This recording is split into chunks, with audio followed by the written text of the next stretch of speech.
World's largest outdoor cocktail party is here, Georgia, Florida. The Gators and Dogs, number one Georgia Bulldogs taking on the Florida Gators. Dean Legge and Matt DeBerry from Dawg Post. It's final feelings time, Matt. It's been a busy week, a lot to distract. You got the Braves in the World Series, you got the Hawks going, you got hockey. Your Falcons are losing as usual. Um, in this game, which is a really big game in the season. But there's really been a lot surrounding this week that's been non-football.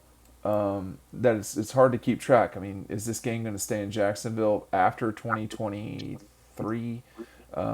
There's a lot of stuff going on. But your view of this game, the Gators are a two-touchdown dog in this game, or slightly more in some cases. I mean, I like Georgia more and more. I think they're going to be able to run the ball really successfully. I mean, we watched it a couple of weeks ago against LSU. LSU was running down their throats. They only have one guy who can get after the passer. Only one player, Zachary Carter, with more than 2 sacks. There's a lot more question marks on this Florida team than there were 3 weeks ago. And I think Georgia should easily handle them. But, again, there's more talk about the quarterbacks. I know Kirby's tired of hearing about that. I think we'll see, too. But we've talked for a few weeks now, Dean.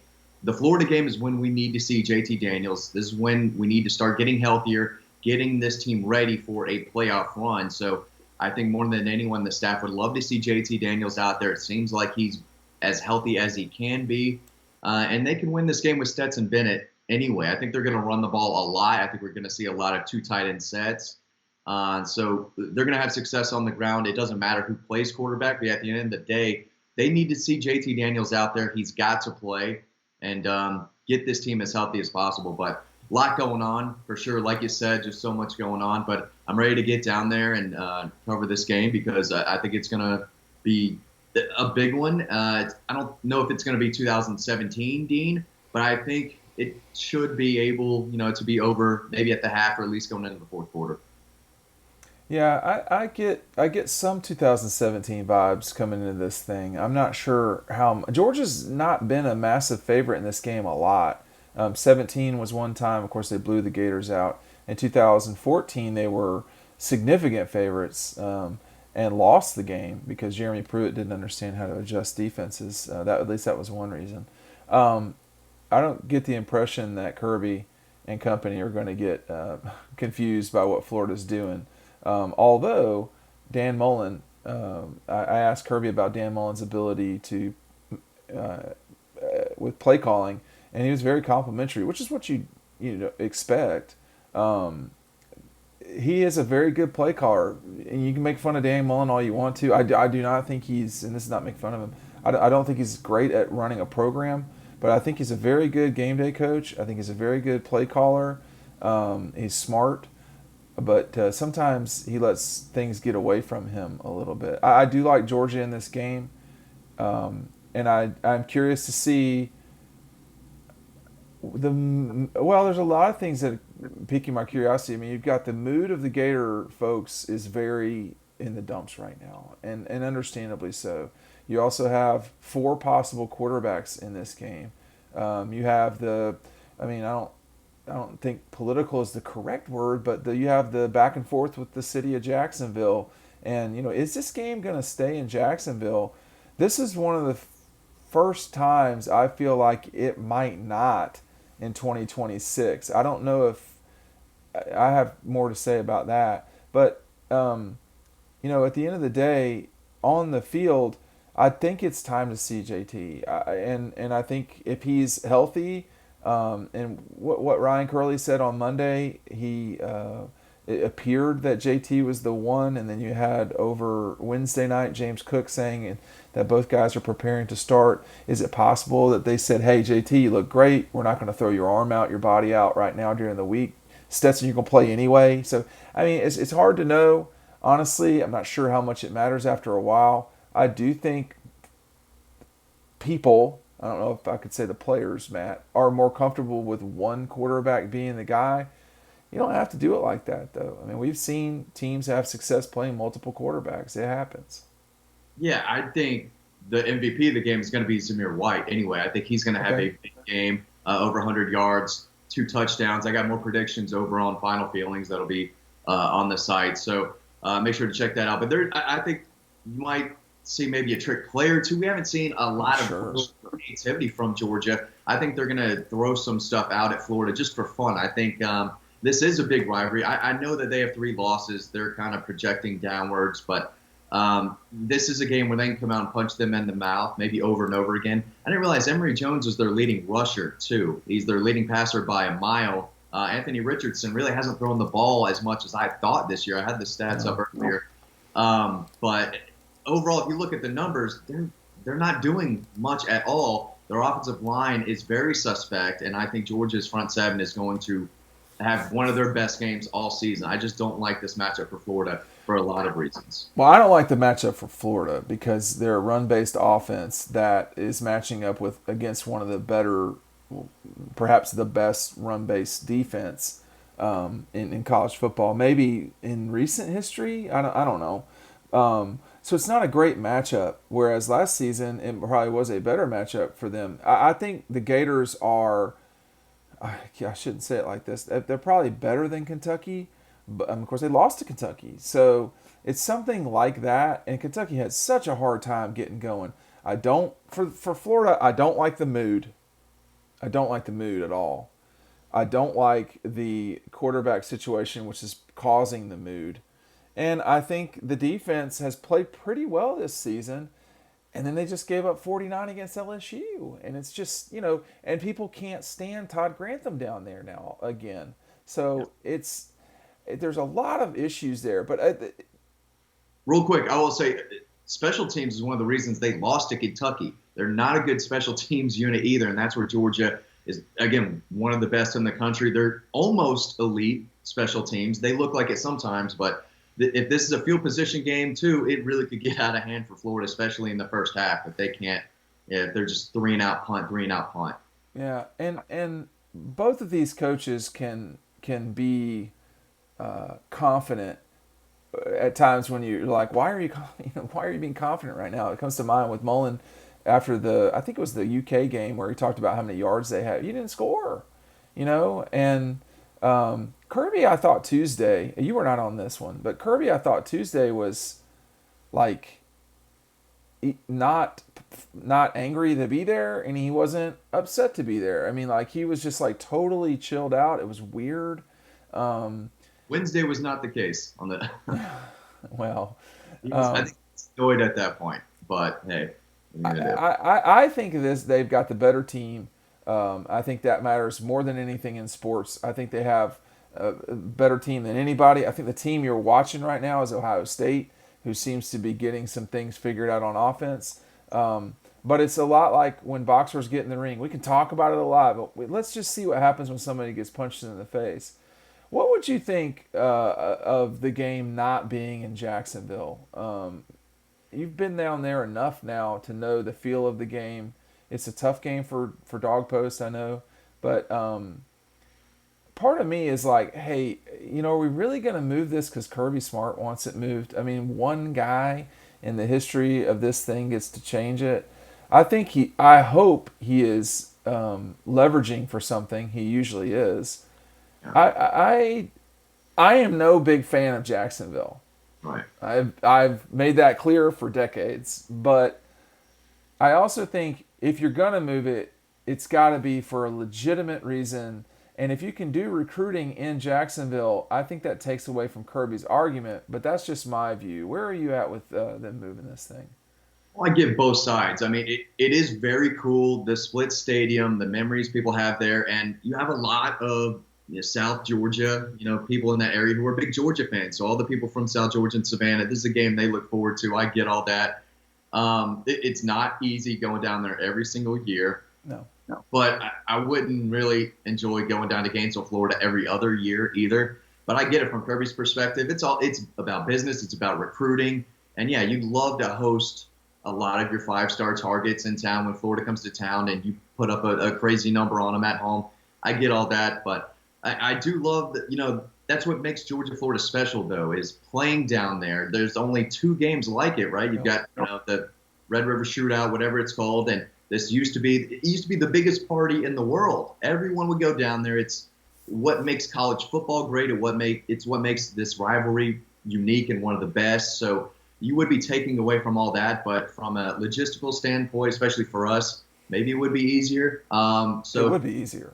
I get, but Jacksonville can be cool. There's some parts that are cool down there. Well, there's stuff in my criticism. Well, there's another problem for moving this game would be, you'd be taking a hit financially. There's no question that you make more money leaving the game in Jacksonville.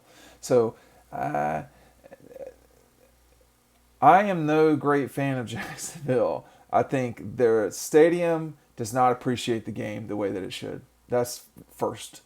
It's the worst stadium we go to every year in terms of hospitality. It's the most complicated stadium to get into every year. It is a certified shit show going down there. It's not, Florida runs the whole thing, so that's another a little bit complicated thing for those of us who cover Georgia. But I getting out of there is a nightmare. Getting in there is a nightmare. They can't change the location of the stadium.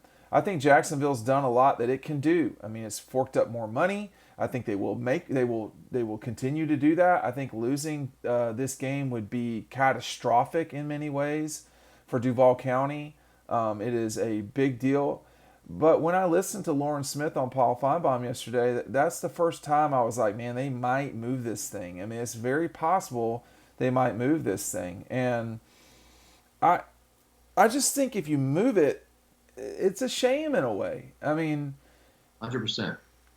I say that, and I don't like it down there, man. I mean, it's not great. Go ahead. There's still special parts about this, but I There mean, are. yeah, especially from a fan perspective. But with us working, yes, we experience it in a way that no one else really gets to do. So, a different perspective there for sure. But Is I there mean, a bigger win for? Jacksonville, Atlanta too. If you're gonna do it in Athens and in Gainesville though, and which is what Kirby Smart wants. But Our friend Gary Stoken at the Chick-fil-A Peach Bowl would love to get his hands on this thing.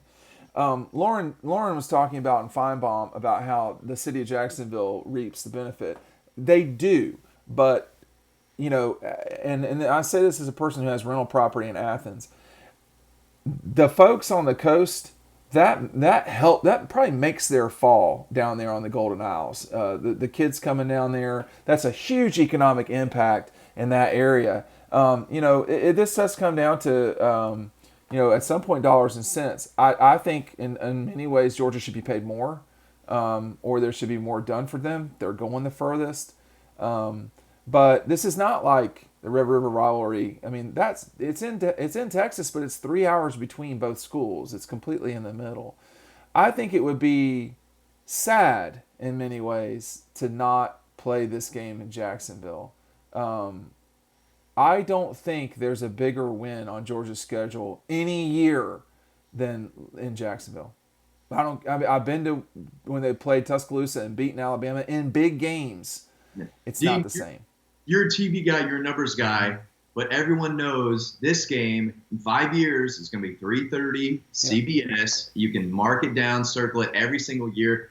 This is special and it is different. And in a way, I would hate to see it because again, it's a lot about the environment. When I was a kid, my family was not taking me to the Georgia-Florida game. With But good reason. 18, yeah, we all went down there and you got to experience it. And it's something that other games just really don't have. So in a way, I'd probably lean towards sticking it down there. But I mean, I think so too. But I listen. My position. yeah, My position is extremely nuanced. I don't like Jacksonville, generally speaking. I think it does have, of course, it has nice parts. Almost every major city has nice parts. It's not that Jacksonville is. I'm not scared of anything. I grew up in Tucker. Okay. it's not for me. It's not for me to No, live. it's not for me either. But I think that the the criticism of Jacksonville is one thing. When they play on the field, it's a spectacle. There's nothing like that game. I mean, I've never experienced anything close to that game. National championship, Rose Bowl, SEC.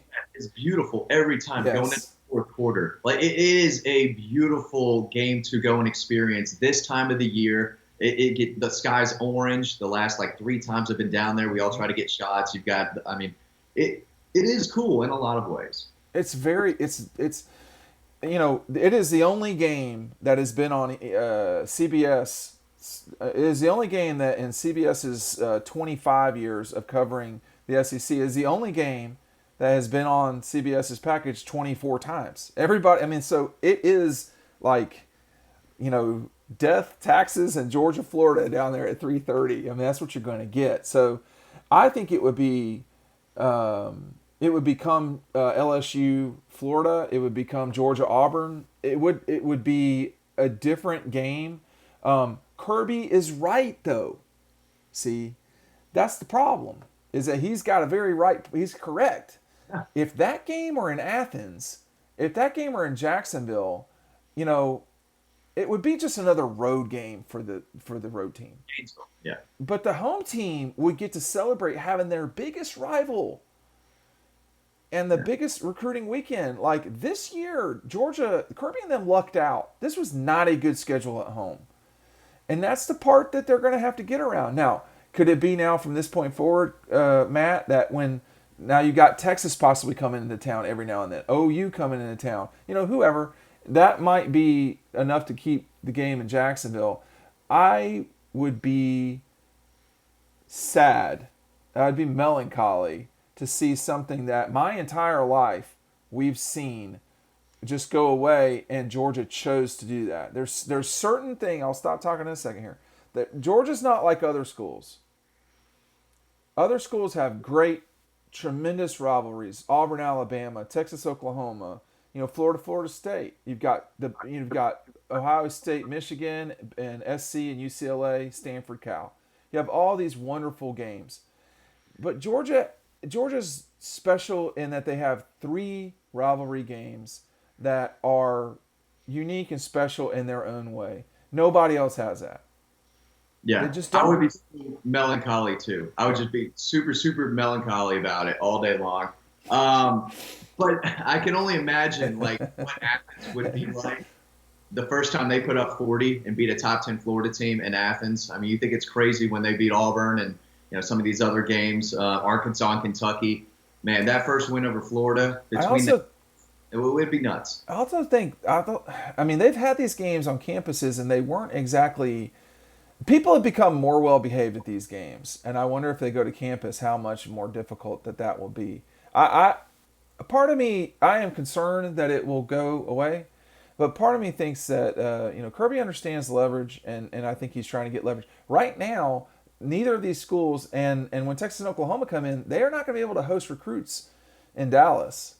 That's going to have to change. That may be what he's going. Yeah, they're going to learn. They're going to jump on that same thing. Like, hey, we'd like to host recruits now at these too. We don't want to be the only school that doesn't, gets to miss out on that. So, and going back to recruiting just for a little bit, that's when Kirby and this staff does their best job. When the kids and their parents are on campus, preferably without a game, so they can spend more time with them. But to see that game atmosphere is huge, and even to speak with them a little bit, before or after the game goes a long way. And that's how they get these kids and go on these runs in the fall and on signing day. So and yet, amazingly, they have the consensus #1 class in the country without playing Florida at home. And yet, in the entire time that Kirby's been around, they've run together all of this talent without ever playing the Gators in Athens. So it's a little disingenuous.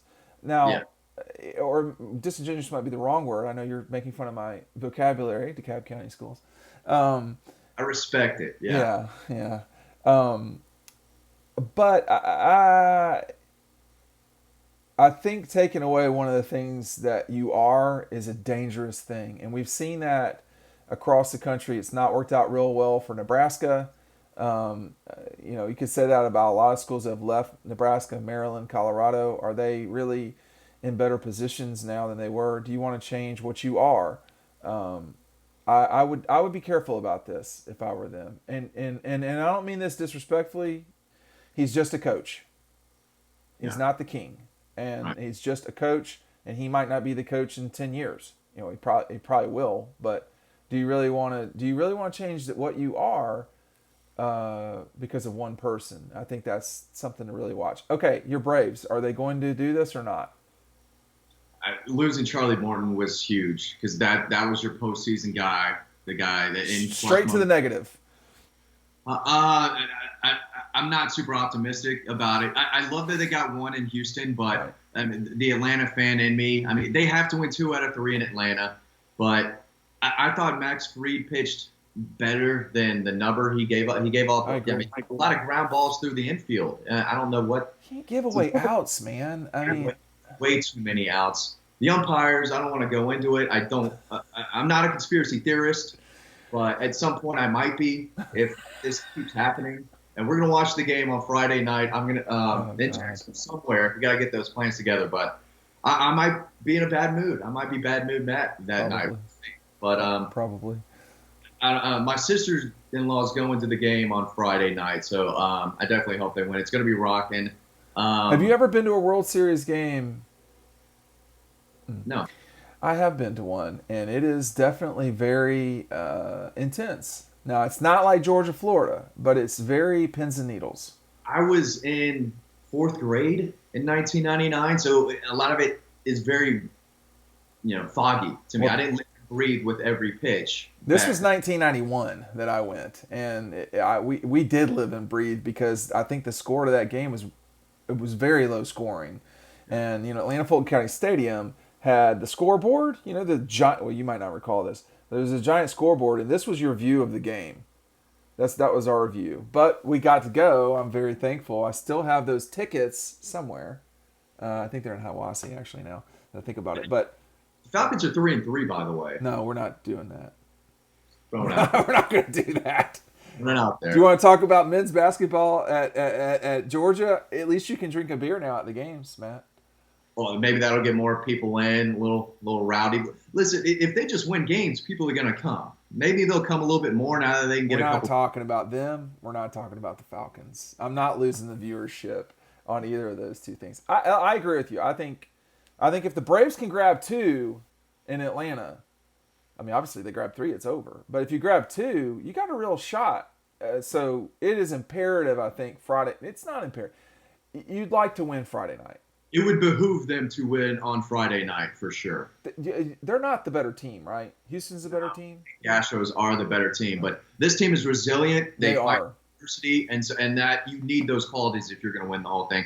Get some hits together. They can hit a home run every now and then. Get a couple guys on base. They're okay right now. I'm not. I agree. Yeah, I think they're okay for now. Georgia, Florida. I think the Dogs are clearly the better team. I don't anticipate this being a 2014 situation or a 1997 situation. I think the better team's going to win. I think Georgia's going to win relatively solidly. People say 14. That sometimes can mean you win by a lot more than that if that's the line. But anyway, your final thought. But my prediction is going to be on the article. Okay. Make sure I'm going to drop it below. Thanks for listening, watching. Click that. We'll see you on the website.